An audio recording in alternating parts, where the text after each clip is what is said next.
সচিবালয়ে আছেন সহকর্মী সাইফুল রিপন, সরাসরি যুক্ত হচ্ছেন তিনি। সাইফুল, আজ প্রধানমন্ত্রীর কর্মসূচি কি জানাবেন?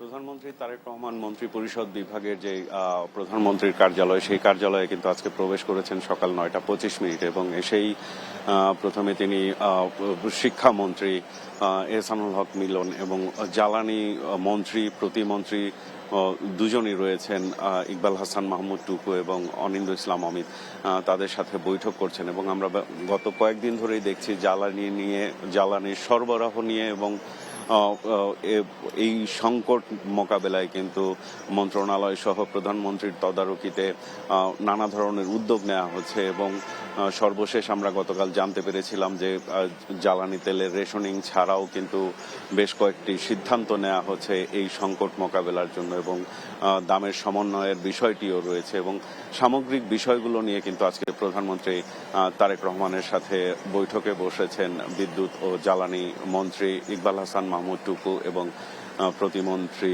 অনিন্দ্য ইসলাম অমিত। এবং তারা প্রায় 20 মিনিট হয় কিন্তু প্রধানমন্ত্রী কার্যালয়ের ভেতরে প্রবেশ করেছেন। এবং এর পাশাপাশি শিক্ষামন্ত্রীর সাথে প্রধানমন্ত্রী বৈঠক করবেন এবং তাদের সংশ্লিষ্ট বিষয়গুলো নিয়ে কিন্তু প্রধানমন্ত্রী গুরুত্বপূর্ণ নির্দেশনা দিবেন। এছাড়াও প্রধানমন্ত্রী আজকে দুটি সৌজন্য সাক্ষাৎ করবেন। এছাড়া ডাক, টেলিযোগাযোগ ও তথ্য প্রযুক্তি এবং বিজ্ঞান ও প্রযুক্তি উপদেষ্টা মন্ত্রণালয়ের উপদেষ্টা, তাদের সাথেও কিন্তু বৈঠক করে গুরুত্বপূর্ণ নির্দেশনা দিবেন প্রধানমন্ত্রী তারেক রহমান। এবং আজকে বিকেল 3:30 নাগাদ জাতীয় সংসদের যে অধিবেশন, সেই অধিবেশনে অংশগ্রহণের কথা রয়েছে।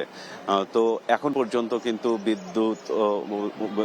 বিদ্যুৎ জ্বালানি ও খনিজ সম্পদ মন্ত্রী প্রতিমন্ত্রীর সাথে বৈঠকটি চলছে বলে আমরা জানতে পেরেছি। তো এই ছিল আমার কাছে এখানকার সর্বশেষ পরিস্থিতি।